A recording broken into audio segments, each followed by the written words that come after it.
Namaskar and welcome at Hind Gurukul Edu 7. This is second chapter of Fellow Traveler Part 1. Before this, first chapter has been covered up in this series. Video को like और share करें.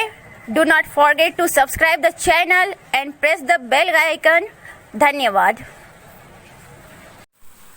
Today's video is on the second chapter of Fellow Traveler written by A.G. Gardiner.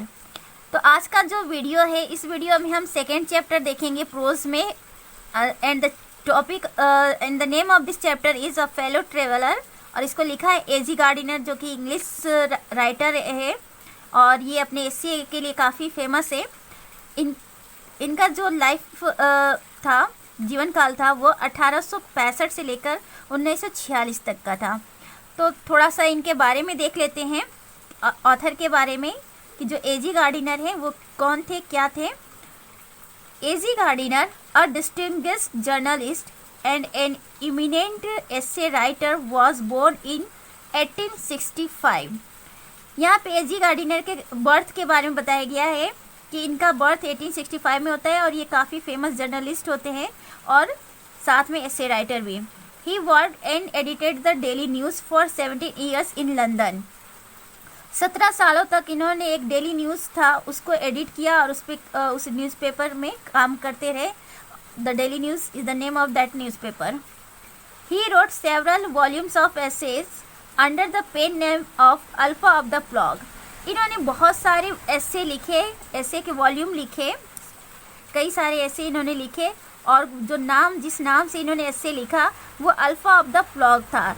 Pen name का मतलब होता है सीडियो name, छदम name जो होता है, नाम बदल कर लिखा जाता है तो उसे पेन नेम कहा जाता है. His prominent works are priest and kings, pebbles on the shore and leaves in wind. तो देखिए इनके जो फेमस वर्क है वो एस्से के प्रिस्ट एंड किंग्स हैं. इसमें कई सारे एस्से का संग्रह है. पेबल्स ऑन द शोर है, ये भी कई सारे एस्से के संग्रह है. Leaves in the wind also is the collection of some essays. He died in 1946 but he will be remembered forever through his unique writings. तो इनकी डेथ तो हो जाती है 1946 में, लेकिन ये हमेशा अपने यूनिक राइटिंग के लिए जाने जाएंगे. प्रेजेंट जो एस्से है वो लिव्स इन विंड से लिया गया है. तो ये जो एस्से का कलेक्शन लिव्स इन विंड है उसी से present essay a fellow traveller को लिया गया है. थोड़ा सा इस चैप्टर का इंट्रोडक्शन देख लेते हैं क्या है. The lesson a fellow traveler has been selected from Lives in Wind. It is a fine specimen of the personal essay. The author here describes how he develops a feeling of affection for a mosquito regarding him as a fellow traveler and a fellow mortal. देखिए जो fellow traveler है, बता चुके हैं कि Lives in Wind जो है एस्से का कलेक्शन है इनका, उससे लिया गया है. और यहाँ ये एक तरह का पर्सनल एस्से है. पर्सनल एस्से में क्या होता है कि जो ऑथर होते हैं खुद वो एक कैरेक्टर के रूप में प्रेजेंट होते हैं और फर्स्ट पर्सन प्रोनाउन का यूज़ किया जाता है. इसके पहले वाली जो एस्से था, फर्स्ट चैप्टर जो a girl with a basket, वो भी एक तरह का पर्सनल एस्से ही था. ये भी पर्सनल एस्से है. और इस एस्से में ऑथर ने क्या डिस्क्राइब करने की कोशिश की है, उनका जो फीलिंग चेंज होता है एक मॉस्किटो को लेकर, उसके बारे में ये बताने की कोशिश करते हैं और देखते हैं कि कैसे एक मॉस्किटो इनका फेलो ट्रेवलर बन जाता है और एक फेलो मॉर्टल बन जाता है. Now we will see in detail about this chapter. I do not know which of us got into the carriage first. I do not know, मुझे नहीं पता, विच ऑफ अस, हम में से कौन, got into the carries first, सबसे पहले carries में चढ़ा, यानी कि रेल के डिब्बे में चढ़ा, ट्रेन में चढ़ा. तो यहाँ पे जो A.G. गार्डिनर है उन्होंने खुद के लिए आई वर्ड यूज़ किया है. तो आई प्रोनाउन जो है ये फर्स्ट पर्सन प्रोनाउन है और A.G. गार्डिनर ने अपने लिए ये यूज़ किया है. तो इट इज़ द ये जो आई है ये इंडिकेट करता है कि ये एक पर्सनल एस्से है. तो ये यहाँ क्या कहते हैं कि मुझे नहीं पता कि हम में से कौन सबसे पहले ट्रेन में चढ़ा. Indeed, I did not know he was in the carriage at all for some times. Indeed, वास्तव में I did not know, मुझे नहीं पता he was in the carriage, वो कैरिज में था, यानी कि रेल के डिब्बे में था, कंपार्टमेंट में था, at all for some times, बिल्कुल कुछ समय के लिए। तो यहाँ पे एजी गार्डिनर कहते हैं कि मुझे नहीं पता, कुछ समय तक के लिए तो मुझे बिल्कुल नहीं पता था कि वो इस कैरेज में, इस कंपार्टमेंट में मेरे साथ है। It was the last train from London to a Midland town. जिस ट्रेन से यहाँ पे एजी गार्डिनर लंदन से मिडलैंड जा रहे होते हैं, वो लंदन से मिडलैंड जाने वाली अंतिम ट्रेन थी उस दिन की।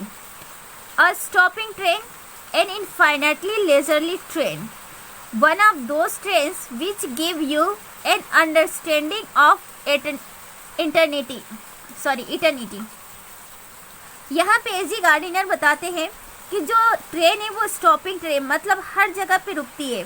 जनरली हम लोग क्या देखते हैं कि जो लास्ट ट्रेन होती है या लास्ट व्हीकल होती है, बस वगैरह होती है, जो सबसे लास्ट टाइम में जाती है किसी दिन के लिए एक स्टेशन से दूसरे स्टेशन पे या एक जगह से दूसरे जगह पे, वो बहुत ही स्लो चलती है, क्योंकि उसको सारे सवारी को, वो लास्ट व्हीकल होता है तो उसे सारे सवारी को लेकर जाना होता है। तो दिस इज़ द रीज़न, यहाँ पे एजी गार्डिनर इसी बात को बताने की कोशिश करते हैं कि ये लास्ट ट्रेन होती है, स्टॉपिंग ट्रेन होती है, यानी कि उसको हर स्टॉपेज पे रुकना होता है। इनफाइनेटली लेज़र ट्रेन, बहुत ही ज़्यादा स्लो चलने वाली ट्रेन, मतलब बहुत स्लो चल रही है वो ट्रेन। जिस ट्रेन में एजी गार्डिनर जा रहे थे वो हर स्टॉप पे रुकती जा रही थी और स्लो थी। One of those trains which give you an understanding of eternity. अब ये जिस ट्रेन में बैठे हुए थे गार्डिनर, वो उन ट्रेनों में से एक था, वन ऑफ दोज ट्रेन्स, उन ट्रेनों में से एक था जो आपको इटर्निटी की अंडरस्टैंडिंग दे, मतलब एक अनंतता की समझ दे। यानी ऐसा लग रहा था उस ट्रेन में बैठकर गार्डिनर को कि जैसे ये ट्रेन बिल्कुल अनंत तक चलने वाली है, रुकेगी ही नहीं, बस चलती जाएगी काफ़ी स्लो स्पीड में। It was tolerably full when it started. जो ट्रेन था, टॉलरेबली मतलब यहाँ पे क्या होगा, एनफ। तो ये जो ट्रेन था बहुत ही ज़्यादा फुल था, यानी कि बहुत ज़्यादा लोग थे इसमें जब ये अपने स्टॉपेज लंदन से स्टार्ट होती है, चलती है। But as we stop at the suburban stations the travellers alighted in ones and twos. अब ये कहते हैं कि लेकिन एज वी स्टॉप, जैसे ये ट्रेन रुकती है कहाँ पे, एट द सब अर्बन स्टेशन। सब अर्बन स्टेशन का मतलब कि ऐसी जगह जो न कि शहर हो और न गांव हो। जैसे नगर कहेंगे, जो कि छोटा सा शहर कहेंगे, जो मेन शहर से छोटा होता है, नगर कहेंगे। तो सब अर्बन एरिया को नगर कहा जाएगा।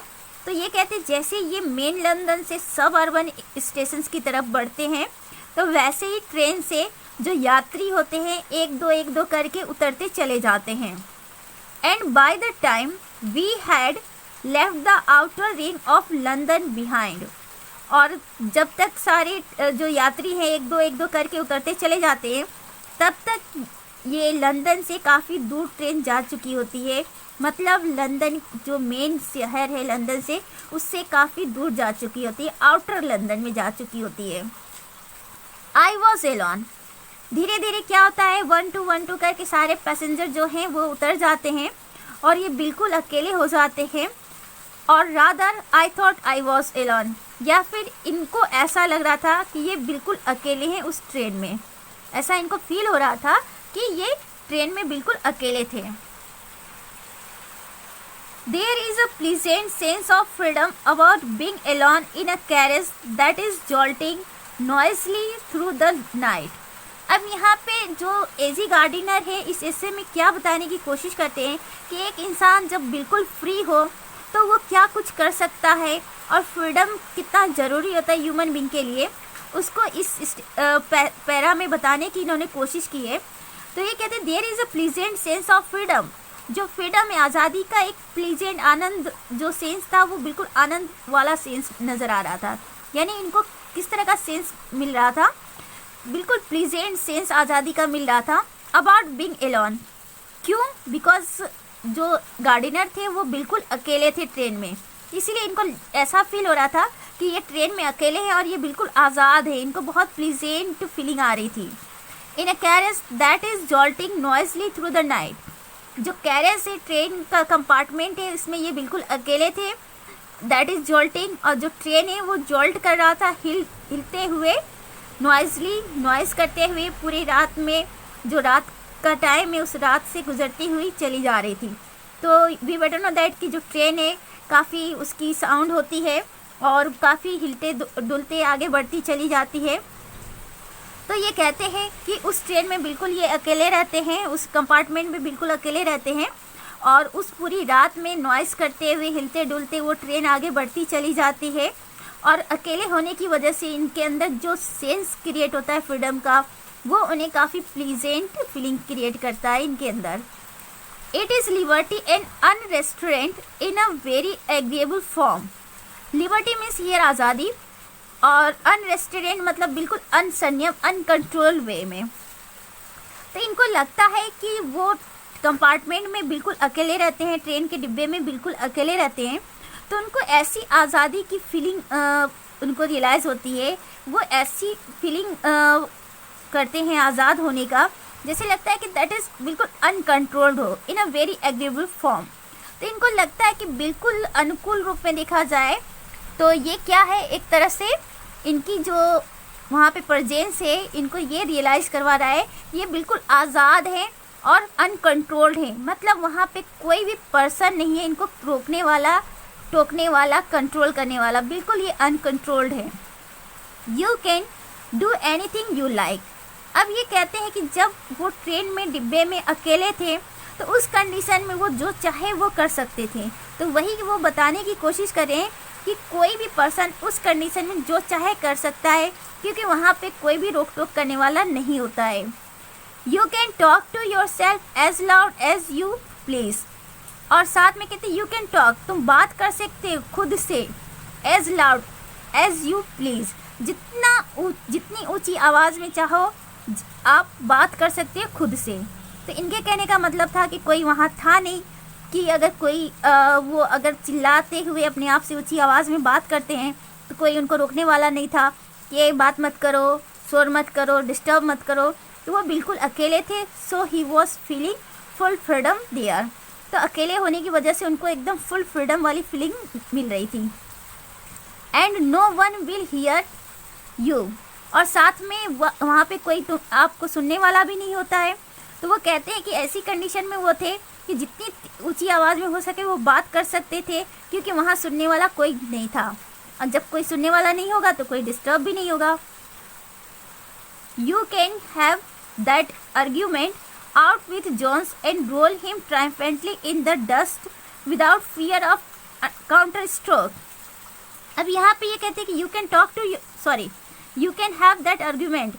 आर्ग्यूमेंट मीन्स होता है तर्क, आर्ग्यू करना, डिस्कस करना, बहस करना। तो you can have that argument out with Jones. यहाँ पे जोन्स एक तरह का इन्होंने कैरेक्टर का नाम ले रखा है।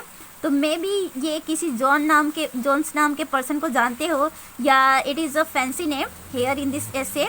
तो काल्पनिक नाम भी हो सकता है, या इस तरह की किसी कैरेक्टर को जानते हो, गार्डिनर। तो ये कहते हैं कि you can have that argument out with Jones. तो वहाँ पे कोई नहीं था तो वो जोन से बिल्कुल आसानी से आर्गूमेंट कर सकते थे। And roll him triumphantly, triumphant मतलब होता है विजय, victory, in the dust without fear of counter stroke, और वो उसके ऊपर आराम से जीत हासिल कर सकते थे।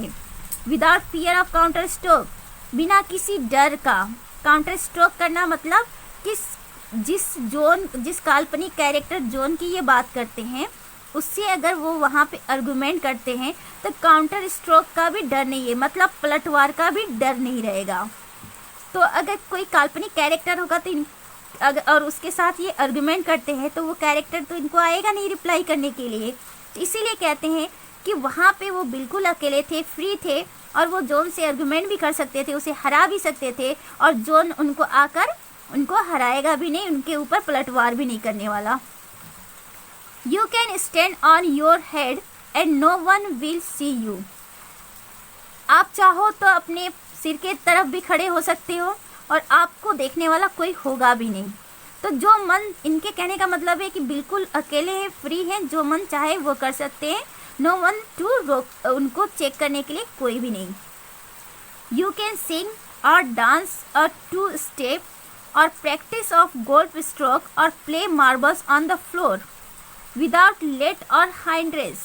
अब ये कहते हैं यू कैन सिंग, आप चाहो तो गा सकते हो, 2 कदम डांस कर सकते हो, गोल्फ स्ट्रोक खेलने की प्रैक्टिस कर सकते हो, मार्बल फर्श पे खेल सकते हो, विदाउट लेट और हाइंड रेस, बिना किसी तरह के डिस्टर्ब किए हुए, बिना किसी बाधा के, बिना किसी डिस्टर्बेंस के, जो मन सो कर सकते हैं। यहाँ पे गार्डनिंग कर, चाहे गाना हो, डांस करना हो, खेलना हो, कुछ भी करना हो कर सकते हैं, because no one is going to disturb there, क्योंकि एट द टाइम वहाँ पे कोई था नहीं जो डिस्टर्ब हो, इसी वजह से जो मन चाहे वो कर सकते थे।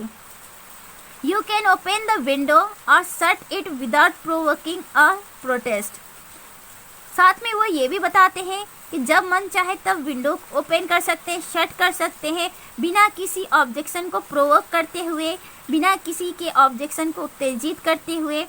मतलब यहाँ पे कहने का मतलब होता है कि जनरली क्या होता है, ट्रेन में बैठा जाता है तो कोई कहता है विंडो बंद करो, कोई कहता है कि विंडो खोलो, तो कोई उसी में क्या हो जाता है कि लोगों में बहस भी हो जाते हैं, झगड़े भी हो जाते हैं।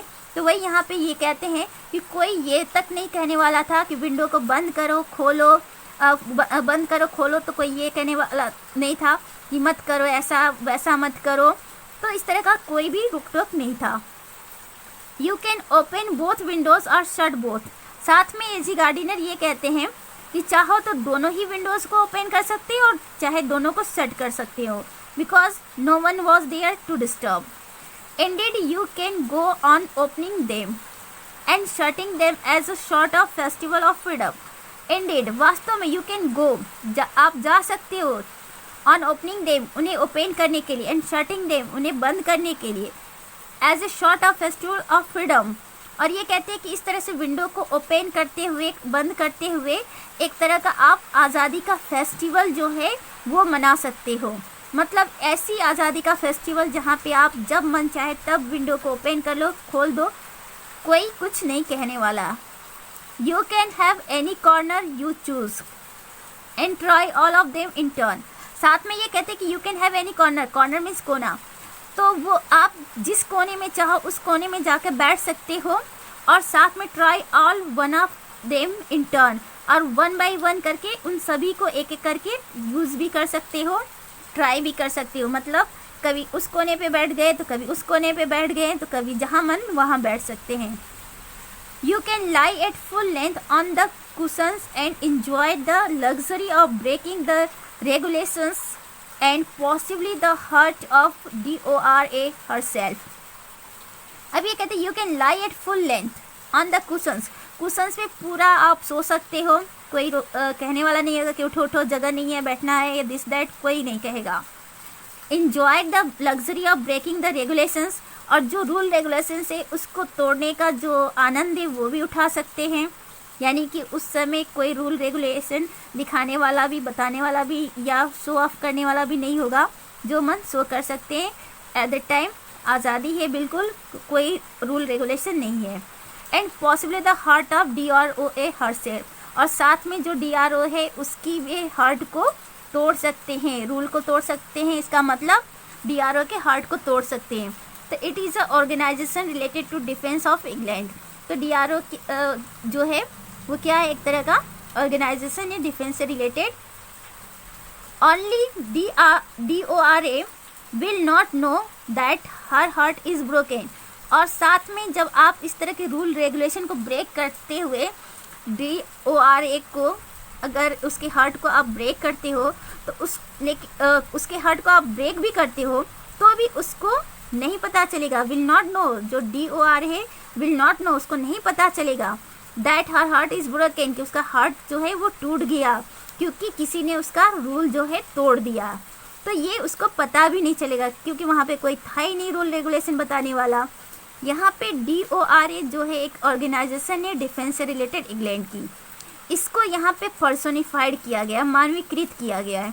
इस वजह से इसके लिए क्या यूज़ किया गया, हर और हर सेल्फ जो है यूज किया गया है। You have escaped even DORA, आप आराम से जो DORA ऑर्गेनाइजेशन है उसके रूल रेगुलेशन से आराम से बच सकते हो, आपको वो पनिश भी करने नहीं आएगी, मतलब ये ऑर्गेनाइजेशन आपको पनिश भी नहीं करने वाली है।